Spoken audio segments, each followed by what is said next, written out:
At ari nga ho, dadagos na naman ho ng pagluluto ng inyo si kapatid. At yung mga but-ubot ho. Yan ho ang ating lulutuin ano. Kung sa kung ho ay binutuhan ho ang tawag ho sa Batangas. Yan. At yan ho ay ating sinasalang na.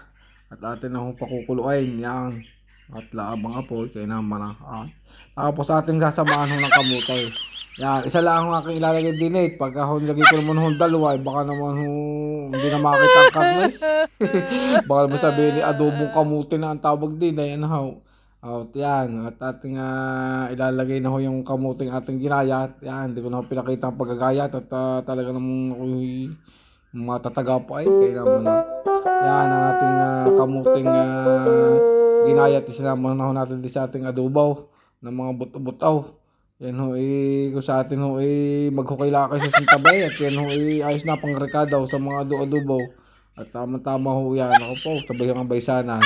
Oh, yeah, kita ganun naman ang kulay. Oh, okay. Mukha din naman yung masarap. Oh, ay naku, napakasarap po niyan. Yan ang adobong Tagalog ng Batangas na may kamote. Yan, oh. Siya, kain na kayo mga kapatid. Ay, ayos na rin.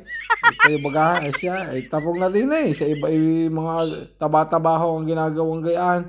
Ang ginawa ko ho ay binutuhan. Yan. So, yun ho. Thank you ho for watching. God bless. Kain na ho kayo.